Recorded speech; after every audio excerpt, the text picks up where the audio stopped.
oleh 3 pilar yang sangat penting. Dan 3 pilar yang penting ini, saudara, itu tidak boleh ada di antara salah satu yang diabaikan. Harus seimbang. Kalau salah satu daripada 3 pilar yang penting ini diabaikan, maka pasti kekristenan yang kita bangun ini akan roboh dan hancur. Kita tahu bersama bahwa pilar itu adalah tiang penyangga, tiang penopang yang berdiri tegak.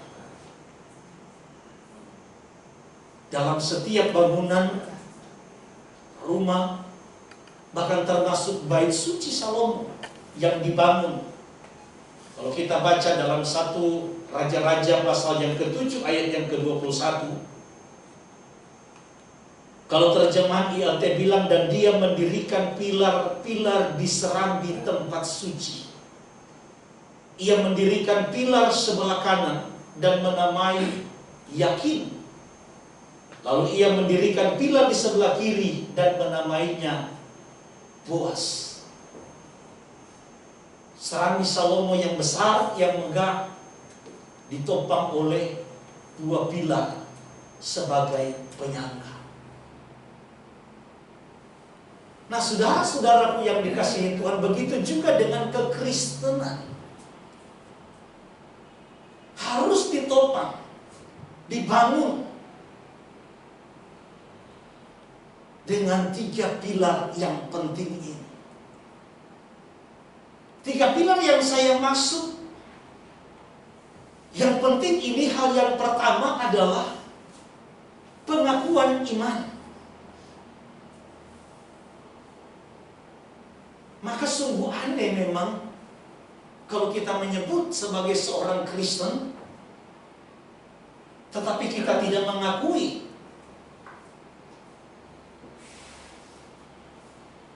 akan Yesus Kristus sebagai juru selamat, sebagai Mesias. Karena Kristen adalah pengikut Kristus, atau mungkin Mesianik. Tetapi kita menolak Yesus sebagai Mesias yang sudah datang, yang dinubuatkan, yang dijanjikan. Atau mungkin Nasrani sebagai para pengikut Yeshua, orang Nazaret atau dari Nazaret.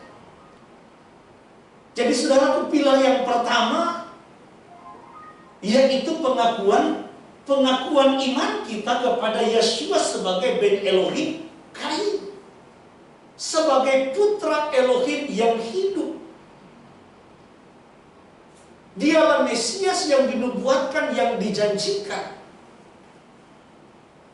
Dialah, saudaraku, juru selamat, pembebas satu-satunya, dan tidak ada yang lain. Tanpa didasarkan kepada pengakuan ini, maka jangan menyebut sebagai seorang Kristen tentu. Jangan menyebut sebagai seorang Nasrani atau Mesianik. Karena sebagai seorang Kristen, dia harus mengakui bahwa Yeshua HaMashiach dialah juru selamat, dialah Mesias, dialah satu-satunya jalan, kebenaran, dan hidup. Tetapi saudaraku, tidak cukup hanya dengan pengakuan. Tetapi pilar yang kedua, yang tidak kalah pentingnya, sebagai seorang Kristen, kita harus memiliki yang namanya etika. Etika itu, saudaraku, berbicara tentang sikap, perbuatan, perilaku yang harus selaras sesuai dengan apa yang Tuhan inginkan, dengan apa yang Yeshua ajarkan, dengan apa yang Tuhan firmankan.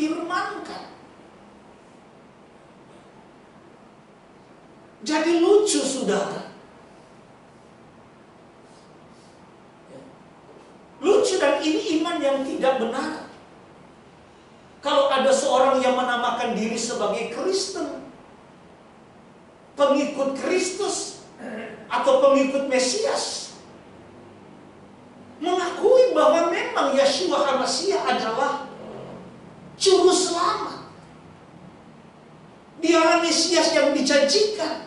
Dialah sebagai penggenapan apa yang dinubuatkan oleh para nabi.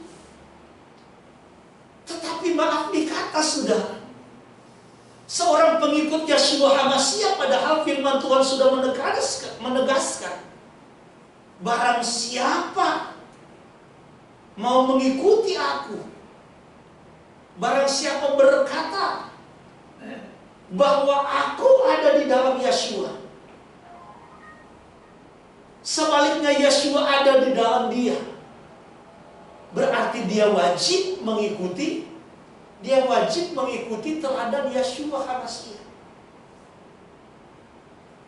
Dia wajib melakukan apa yang diperintahkan oleh Tuhan. Itulah sebabnya saudara dan saya, kita sebagai orang-orang Mesianik, sebagai orang-orang Kristen, kita harus betul-betul jaga sikap hidup kita. Kita jaga perilaku kita.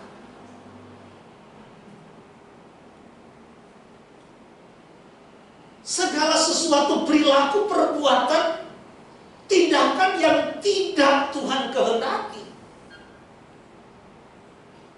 yang tidak diperkenankan oleh Tuhan, maka kita sebagai seorang Mesianik, sebagai seorang Kristen, kita harus mau meninggalkan itu semua. Kita harus berani tanggalkan dan tinggalkan itu. Segala manusia lama kita yang tidak berkenan di hadapan Tuhan. Dan kita harus mau mengenakan manusia yang baru. Manusia yang dibaharui. Manusia yang mau dituntun dan dipimpin oleh Roh Kudus. Yaitu membawa seluruh perilaku kita, hidup kita, sesuai dan selaras dengan apa yang Tuhan inginkan. Maka pilar yang ketiga yang tidak kalah pentingnya dalam kehidupan kekristenan kita, yaitu ibadah dan penyembahan.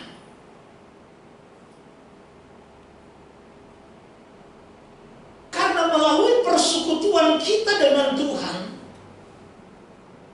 melalui ibadah dan penyembahan kita kepada Tuhan, melalui keintiman kita dengan Tuhan, maka disitulah saudara-saudaraku yang dikasihi, Tuhan akan mulai memberikan pencerahan kepada kita.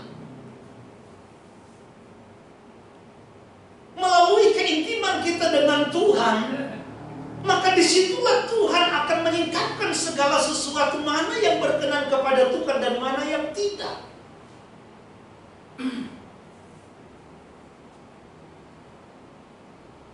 Maka kalau kita bicara tentang ibadah dan penyembahan, sebagai seorang Kristen, sebagai seorang pengikut Mesias, maka kita harus betul-betul berani menyatakan dengan penuh kesadaran bahwa Tuhan kita itu adalah Tuhan yang hidup, Tuhan yang melihat, Tuhan yang Maha Tahu.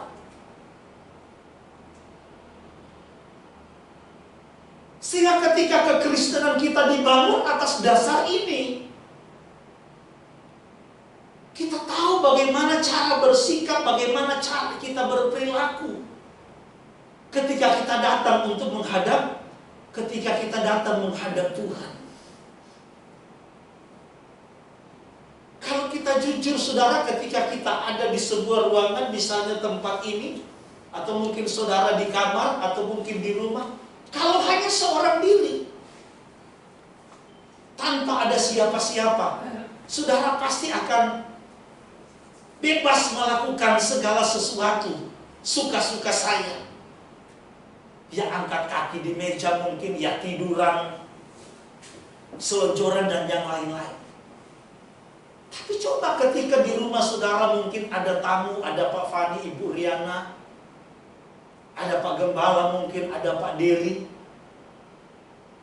atau mungkin ada orang lain. Pasti saudara akan bersikap, saudara pasti akan bersikap lain. Ada etika, ada aturan. Oh, ini ada orang yang lebih tua, saya harus duduknya sopan. Oh, ini ada seorang hamba Tuhan. Itu akan mempengaruhi cara kita bersikap, cara kita berperilaku. Nah, begitu juga dengan kita sebagai seorang Kristen, sebagai seorang pengikut Hamasiah Yeshua. Kalau kekristenan, kalau iman kita dibangun atas dasar yang saya sebut tadi, kita tahu bahwa Dia adalah Tuhan yang Maha Kuasa, Maha Mengetahui, Maha Hadir. Maka ketika kita datang beribadah dan menyembah Tuhan, tidak mengikuti apa yang kita mau, suka-sukanya saya, tetapi kita berupaya dan berusaha untuk mengikuti apa yang Tuhan mau, apa yang Tuhan sukai.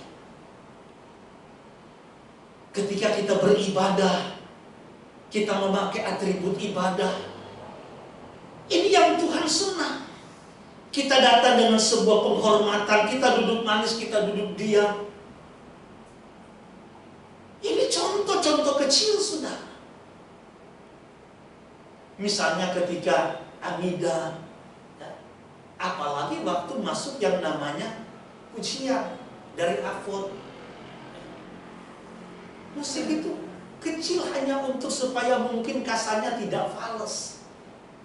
Jangan kencang, karena Amida itu adalah doa.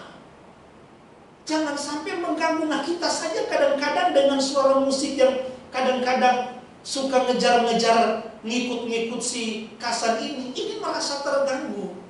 Kita yang tadinya begitu kusuk, ya, penuh penghayatan, terganggu dengan irama-irama yang tidak sinkron, apalagi dengan suara yang kencang. Nah, jadi ketika masuk pujian, kalau sudah nggak fasih, udah nggak usah. Ini satu contoh kecil. Ketika kita duduk datang beribadah untuk menyembah Tuhan, kita tahu mana yang Tuhan kenan dan tidak.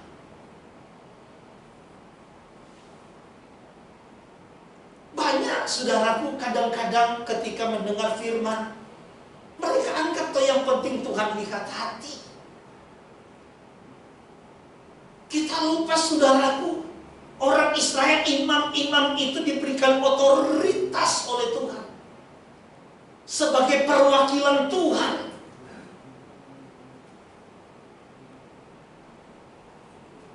Mereka berbicara mengatasnamakan Tuhan. Begitu juga dengan seorang hamba Tuhan ketika dia berbicara, menyampaikan isi hati dan kehendak Tuhan. Ada orang di luar sana yang tanpa ada rasa bersalah, rasa risih, seenaknya lalu lalang, main handphone, duduknya seenaknya. Itulah sebabnya saudara-saudaraku yang saya katakan tadi, penting ibadah penyembahan kita kepada Tuhan itu penting. Keintiman, kedekatan kita dengan Tuhan itu penting. Karena dari situlah saudaraku segala sesuatu bisa disingkapkan, dibukakan.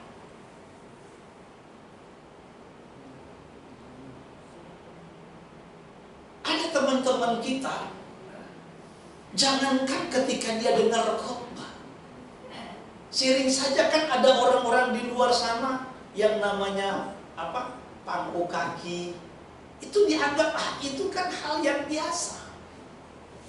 Tetapi ada yang sampai kalau dengar firman mau pangku kaki aja dia gak mau.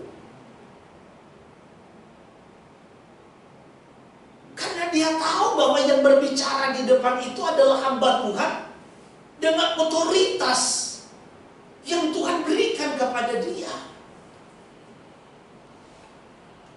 Ketika dia bukan menghormati si hamba Tuhan, tetapi dia menghormati Tuhan yang mengangkat, yang memilih hamba Tuhan itu untuk menyampaikan apa yang menjadi isi hatinya. Jadi saudaraku, 3 pilar ini tidak boleh ada di antara satu itu yang diabaikan. Semua harus ditegakkan dan seimbang. Gak ada seorang pengikut Mesias, seorang mesianik, atau seorang Kristen mengakui sebagai pengikut Yeshua, anak-anak Tuhan, tetapi gak ada etika, gak ada karakter, gak ada perbuatan yang memuliakan Tuhan. Makanya di luar sana kalau kita mau jujur, sebenarnya kekristenan gagal untuk memberikan pengaruh kepada orang di sekitar, pengaruh kepada lingkungan. Karena gagal menghadirkan karakter perilaku Yeshua HaMashiach. Hanya yang pentingkan iman percaya kita kepada Yeshua ben Elohim. Yang penting kita sudah menjadi seorang Kristen dibaptis, tetapi tidak pernah menjaga perilaku, tidak pernah menjaga sikap, tidak pernah menjaga perkataan. Nah, ini di luar sana banyak terjadi, sudah. Kalau kita mau jujur, dari awal orang Israel, sejak mereka dipanggil keluar dari tanah perbudakan Misraim, coba kita lihat. Yang pertama, mereka harus betul-betul mengakui bahwa Yahweh Sebaot, dialah Tuhan semesta alam. Elohim yang disembah Abraham, Ishak, Yakub, leluhur mereka, yang maha kuasa, yang dahsyat. Makanya Tuhan harus menunjukkan eksistensi dia melalui perbuatan-perbuatan yang ajaib, melalui tulah yang dia timpakan atas negeri Misraim, yang dibedakan dengan tanah Gosen di mana orang Israel berdiam. Tuhan tunjukkan kemahakuasaan dia supaya mereka betul-betul mengakui bahwa hanya dialah Elohim yang maha kuasa dan tidak ada yang lain. Ketika mereka keluar dari tanah Misraim, rumah perbudakan, maka Tuhan memberikan kepada mereka hukum dan ketetapan. Tuhan memberikan kepada mereka Torah, agar supaya mereka tahu cara bersikap, cara berperilaku, cara bertutur kata, bagaimana memperlakukan orang miskin, bagaimana memperlakukan budak, dan yang lain-lain.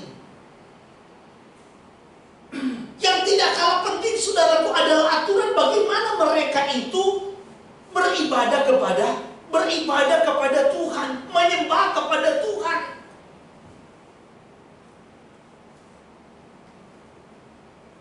Melalui sistem korban yang sudah pernah saya bahas. Jadi begitu juga dengan kehidupan kita, kehidupan saudara dan saya sebagai para pengikut Tuhan.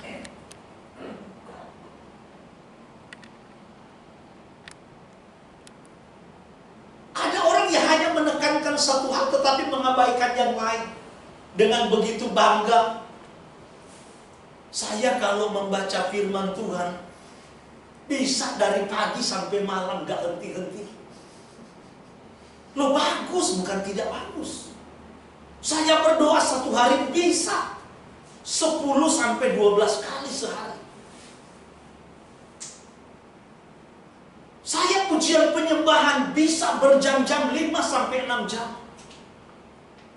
Tapi di sisi lain kalau lihat ada orang misalnya yang perlu dibantu, perlu ditolong, diabaikan, dibiarkan. Atau mungkin kikirnya, pelitnya ampun-ampun. Atau mungkin mulutnya begitu kasar,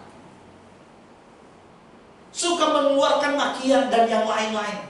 Tetapi begitu bangga dengan baca firman yang mungkin dari pagi sampai malam, doa sampai 10 kali, pujian penyembahan berjam-jam. Ini timpang, saudara.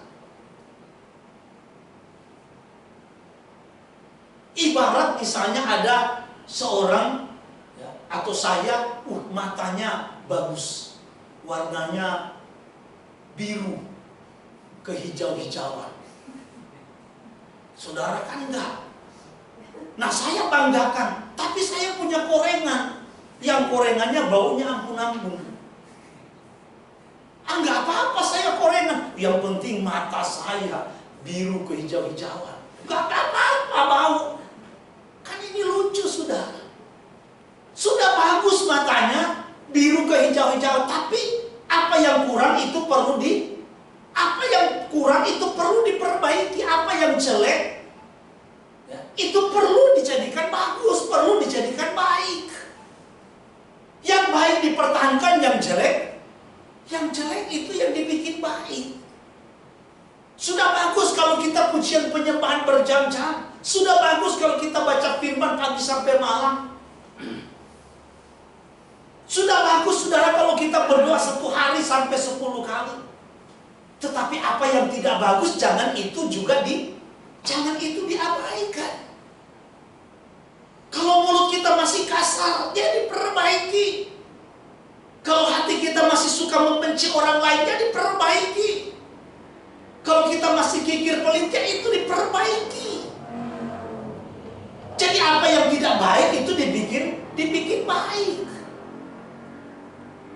Apa yang belum selaras dengan firman Tuhan, itu yang dibikin selaras dengan firman Tuhan. Makanya kembali lagi kepada konteks parase yang kita baca hari ini. Kalau kita mau jujur, apa yang salah dengan anak dari Imam Aharon, Nadab dan Abihu?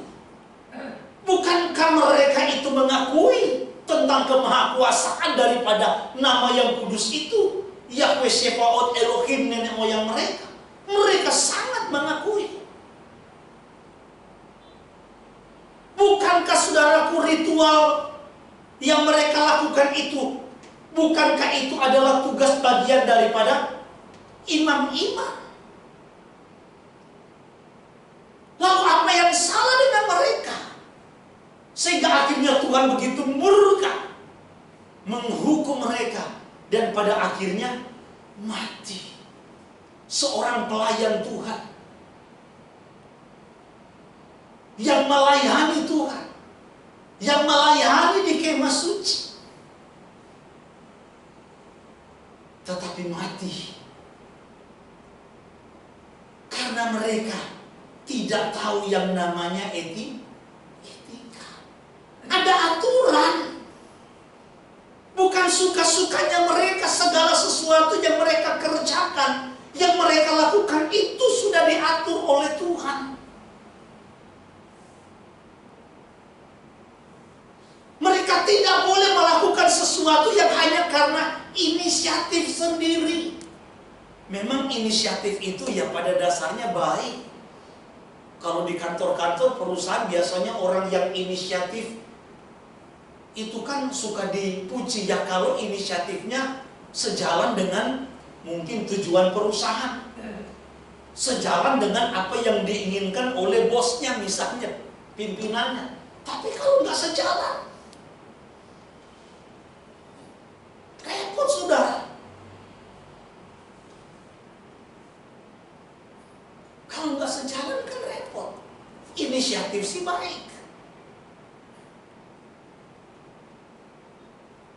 Kalau Sangir dulu kan ada namanya Sangir Manalu, tapi sekarang udah nggak Manalu lagi. Namanya tetap Manalu. Nah, kalau orang Sangir Manalu itu,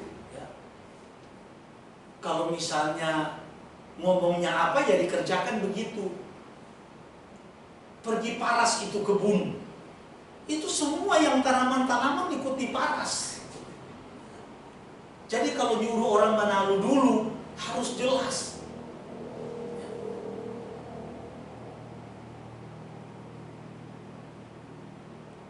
Harus jelas. Kalau suruh bikin kopi, ya kopi aja itu nggak pakai gula pasti.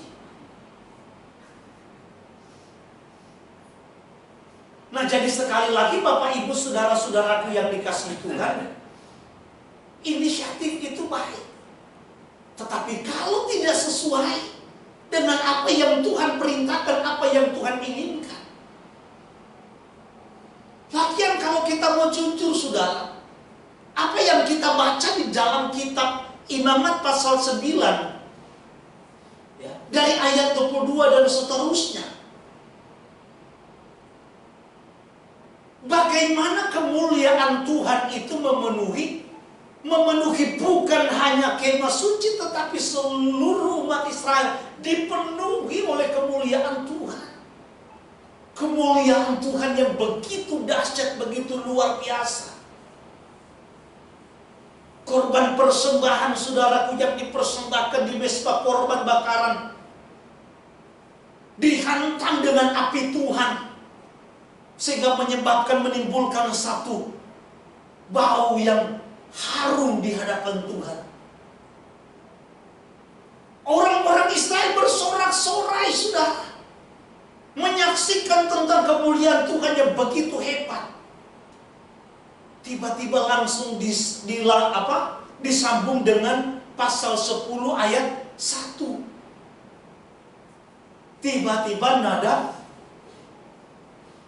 dan saudaranya membawa api asin.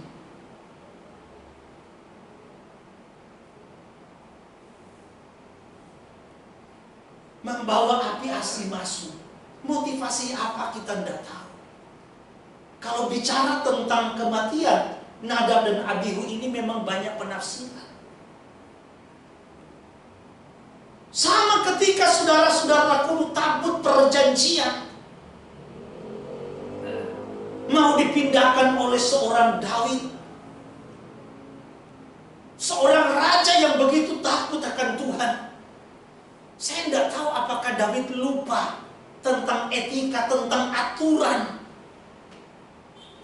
Di sini memang tidak ditulis, tetapi ada inisiatif daripada seorang Daud ketika mau membawa tabut perjanjian itu kembali ke kotanya, kembali ke tempatnya, kembali ke Yerusalem. Dibikin kereta yang baru, diangkutlah pakai apa di sini? Kalau dalam 2 Samuel tadi pasal yang ke-6, lembu kali ya. Diangkut pakai lembu.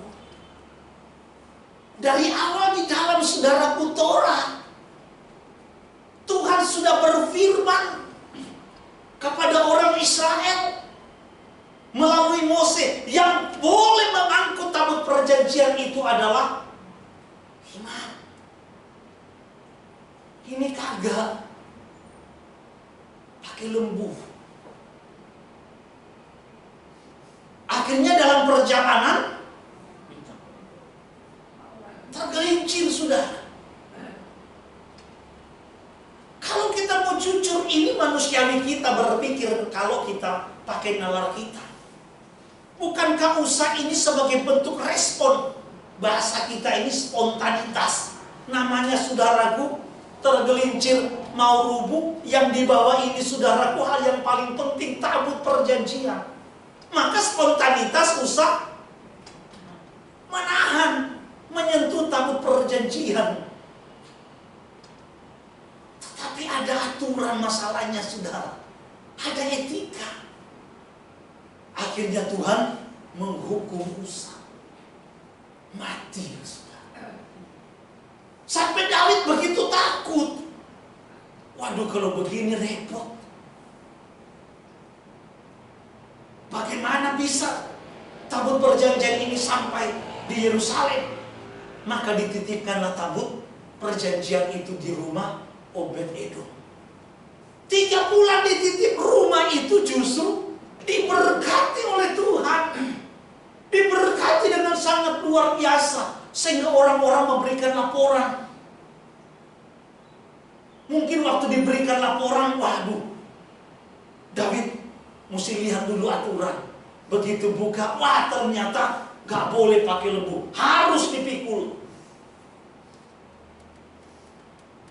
Akhirnya kembali lagi saudara, tabut itu dipikul.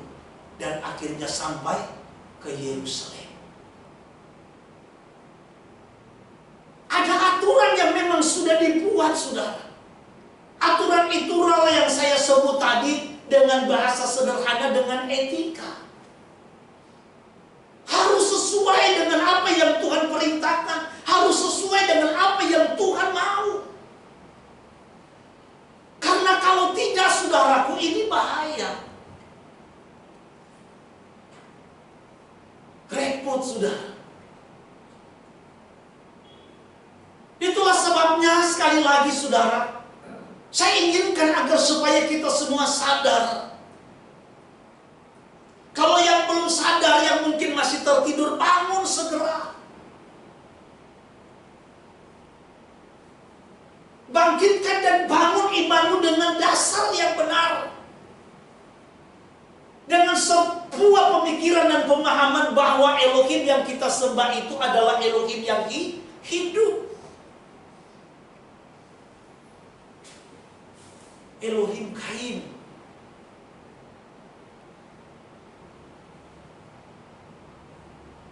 Dia Elohim yang maha melihat. Dia Elohim yang maha hadir. Kenapa usah dihukum? Kenapa Nadab dan Abihu dihukum? Karena Tuhan hadir. Karena Tuhan melihat. Nah, kalau kita bangun saudaraku iman kita, kekristenan kita di atas dasar dengan semua pemikiran dan pemahaman seperti itu, kita nggak berani bertindak melakukan segala sesuatu yang hanya mengikuti hawa nafsu dan keinginan kita. Contoh kecil misalnya, ada orang dia merokok di pinggir jalan. Waktu saya samperin saudara, rokoknya dia langsung simpan di belakang. Saya bilang santai aja, kalau mau ngerokok aja. Nah, kenapa orang seolah-olah hanya takut kalau di depan hamba Tuhan, di depan pendeta? Kalau ada pendeta jangan ngomong kasar. Seolah-olah di belakang pendeta boleh. Kan begitu. Jangan ngerokok di depan hamba Tuhan. Nggak baik. Seolah-olah kalau di belakang boleh. Kan begitu. Nah, kita suka begitu tanpa kita sadari. Melakukan segala sesuatu, toh Tuhan gak lihat, gak ada orang. Lupa bahwa Tuhan itu maha melihat. Tahu itu bukan milik kita. Kita tahu Tuhan melihat. Gak mungkin kita ambil. Ada Tuhan lihat soalnya sudah. Coba kalau kita jujur di ibadah, apalagi kalau khotbahnya dia lagi. Udah gitu itu lagi pasti panjang lagi. Saudara dengan entengnya, santainya, mendingan saya buka Facebook. Ada lagi yang main game di ibadah. Tapi kalau saudara dengan sebuah pemikiran pemahaman ada yang lihat, nggak mungkin. Malu. Saudara mau sembunyi-sembunyi, waduh ada yang lihat. Ini kan begitu saudara.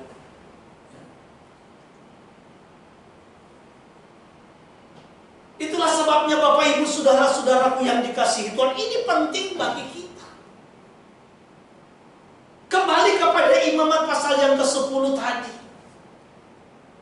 Tuhan begitu marah kepada yang namanya Nadab dan Abihu. Karena membawa api asing.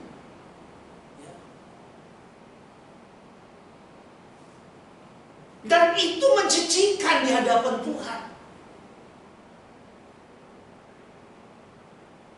Kenapa saudaraku? Karena sudah ada aturan yang Tuhan tetapkan. Begitu juga dengan apa yang kita baca, termasuk soal masalah makanan.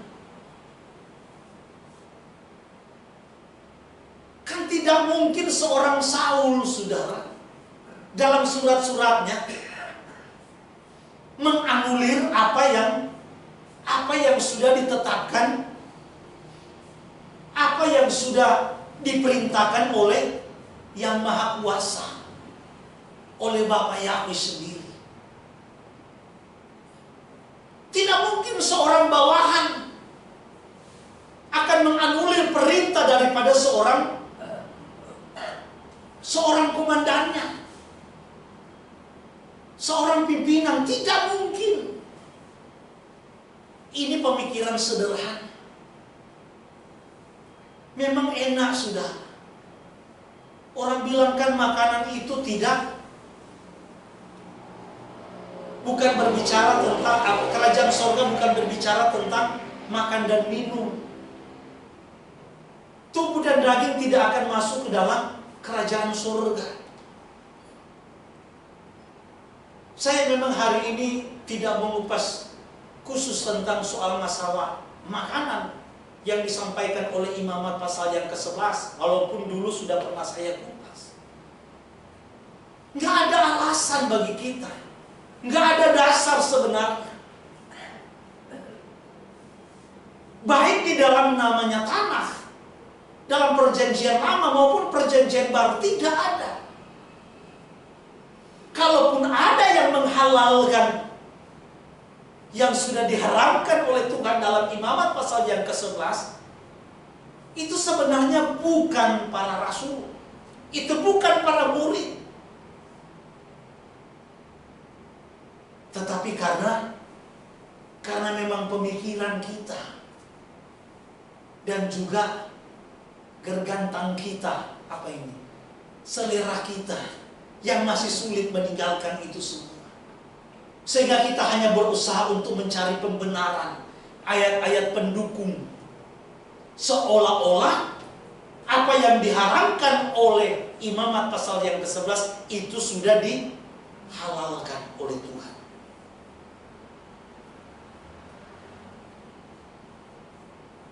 Nah, Bapak Ibu saudara-saudaraku yang dikasihi Tuhan, ada aturan yang sudah ditetapkan oleh Tuhan. Begitu juga saudaraku dengan api asing. Kalau kita baca dalam Wahyu pasalnya yang ke-8 tadi, dari ayat yang ke-4, bagaimana dalam penglihatan itu Yohanan waktu dia ada di Pulau Patmos, dia diperlihatkan oleh Tuhan. Seorang malaikat dari 7 malaikat itu, saudaraku, mengambil perbaraan dari mesbah korban bakaran. Jadi api itu, saudaraku, api itu harus diambil dari mesbah korban, harus diambil dari mesbah korban bakaran. Nggak boleh karena inisiatif sendiri. Memang ada yang menerjemahkan karena pasal sebelumnya berbicara tentang larangan seorang imam untuk mabuk. Sehingga ada yang menafsirkan memang mereka berdua dalam kondisi mabuk sehingga akhirnya teledor, berinisiatif sendiri, menyalakan api sendiri, api yang bukan diperintahkan oleh Tuhan, yang sudah diatur, ditentukan oleh Tuhan. Mesbah korban bakaran itu, saudaraku, penting. Karena mesbah korban bakaran itu berbicara tentang salib Hamasia Yeshua. Salib Kristus, pengorbanan Yeshua Hamasia. Sebagaimana khotbah saya waktu-waktu yang lalu. Pengorbanan Yeshua Hamasia di atas kayu salib sudah menjadi persembahan dan korban yang sempurna. Itu berbicara tentang salib Yeshua HaMasiah. Bukan cuma salib Yeshua HaMasyiah, tetapi juga salib kita. Maksudnya kitanya juga harus ikut disalib, di korban bakaran. Akunya itu harus dimatikan di dalam korban bakaran. Harus dibakar di mezbah korban bakaran. Akunya. Karena banyak sekarang yang lebih ditonjolkan adalah akunya daripada Yeshuanya, daripada Tuhannya. Nah, akunya ini harus ikut disalibkan. Galatia 2 ayat 19b bilang apa? Tolong Pak Rende baca bagian B-nya saja. Galatia 2 ayat 19b. Aku telah disalibkan dengan HaMasyiah. Aku sudah disalibkan dengan salib Yeshua HaMasyiah. Jadi kita juga memang harus, akunya itu harus dimatikan juga bersama dengan salib Yeshua HaMasyiah. Agar supaya apa? Ayat 20 bilang apa Pak Rende? Namun aku hidup, tetapi bukan lagi aku sendiri yang hidup, melainkan HaMasyiah yang hidup Nah. dalam aku. Namun aku hidup, tetapi hidupku yang sekarang bukannya aku lagi, tetapi Yeshua yang hidup di dalam aku. Nah, kalau akunya itu sudah disalibkan bersama dengan salib Yeshua di mezbah korban bakaran, manusia lama kita sudah disalibkan di sana, sudah ditanggalkan, sudah dibakar di sana. Maka sekarang berarti tinggal manusia yang baru, yang mau terus dibaharui dari hari ke hari, dari waktu ke waktu. Sehingga manusia yang baru kita di dalam Yeshua itu adalah menjalankan dan melakukan selaras dengan apa yang Yeshua, dengan apa yang Yeshua inginkan, dengan apa yang Yeshua pikirkan, dengan apa yang Yeshua katakan. Inilah panggilan kita, saudara. Jadi segala sesuatu, kalau api itu biasanya kan kalau aliran-aliran Pentakosta bilang itu adalah biarlah rohmu menyala-nyala. Api itu katanya bicara semangat. Api itu bicara tentang gairah. Semangat gairah mengiring Tuhan, semangat gairah mengikut Tuhan, semangat gairah melayani Tuhan. Itu baik. Tetapi kalau tidak bersumber kepada salib Yeshua HaMasyiah, maka itu api asing, maka itu sia-sia, saudara. Sumbernya harus, saudaraku. Jadi spiritnya, penggeraknya, roda penggeraknya harus karena pengorbanan Yeshua HaMasyiah. Karena dia sudah berkorban untuk aku, karena dia sudah mati untuk aku, karena dia sudah mengasihi aku terlebih dahulu. Maka aku sekarang mau hidup untuk dia. Maka sekarang aku mau hidup untuk memuliakan dia. Makanya yang sering saya katakan dan tadi saya sudah tekankan kembali, banyak orang yang tidak mau mengikuti Yeshua HaMasyiah, nggak mau menjadi pengikut Kristus, nggak mau menjadi orang Mesiani. Ya, orang pengikut Kristusnya dia lihatnya belangsatan begitu. Nggak ada beda jauh dengan orang duniawi. Mulutnya aduh, ampun-ampun. Pelitnya apalagi aduh. Kita loh pengikut-pengikut Kristus. Mau nggak kamu ikut Kristus? Kita loh pengikut-pengikut Mesias. Kita orang-orang Mesiani.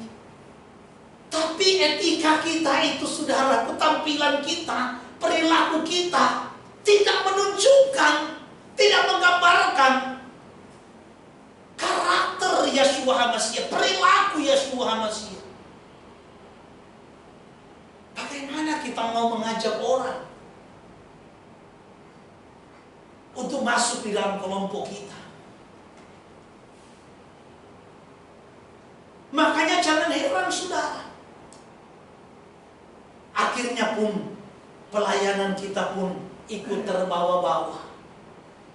Kalau ada di antara kehilangan penuai yang punya iman kepada Yeshua HaMasyiah sebagai Ben Elohim Kain, sebagai juru selamat sang Mesias yang dijanjikan, beribadah di hari Sabat, menjalankan perayaan-perayaan yang diperintahkan, tetapi tidak ada perilaku sesuai dengan firman Tuhan. Etika sebagai seorang Kristen tidak ada di dalam dirinya. Mulutnya kasar, suka maki, bahkan suka bohong. Perilaku di luar sana, saudaraku, suka berjudi, suka berzina, dan yang lain-lain. Maka ini bukan hanya merusak dirimu sebagai citra para pengikut Yeshua HaMashiach, citra seorang hamba Tuhan, tetapi juga merusak pelayanan kehilat penuai. Sehingga banyak orang-orang yang berpikir, oh gerejanya begitu ternyata ya. Apa mungkin gerejanya mengajarkan begitu? Itulah sebabnya saudara-saudaraku, ketika ada seorang anak muda mau mengikuti Yeshua, Yeshua bilang, Yeshua tantang, pertimbangkan betul. Seorang yang mau membangun menara, dia harus perhitungkan segala anggarannya, supaya jangan mandek di tengah jalan. Seorang raja yang mau mengadakan peperangan harus pertimbangkan betul kekuatannya seberapa dengan kekuatan musuh, supaya dia tidak mati konyol dan akan mengusahakan perdamaian. Begitu juga dengan kita sebagai pengikut-pengikut Yeshua HaMashiach.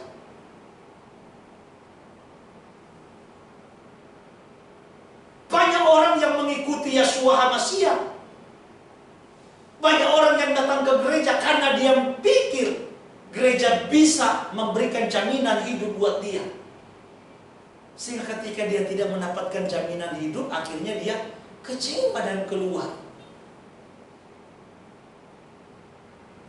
Itulah sebabnya saudara-saudaraku yang dikasihi Tuhan, hal inilah yang penting bagi kita. Sehingga di hari Sabat yang kudus dan mulia ini, kita boleh mendengarkan firman Tuhan ini dan renungkanlah baik-baik. Sadari sungguh bahwa kita punya Tuhan yang hidup. Dia maha melihat apa yang kita lakukan. Dia lihat dan dia catat itu. Akan ada waktunya di mana masing-masing orang akan mempertanggungjawabkan perbuatannya. Bukan cuma yang kelihatan, yang tidak kelihatan pun itu Tuhan yang tahu.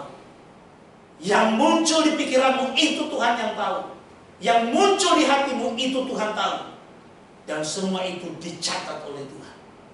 Itulah sebabnya mari kita bertobat, mari kita berubah, mari kita terus perbaiki diri kita, supaya semakin lama semakin kita dibawa kepada iman yang benar dan hidup untuk memuliakan Dia. Tuhan kiranya memberkati kita semua. Haleluya. Mari saat ini kita akan datang untuk menyembah Tuhan.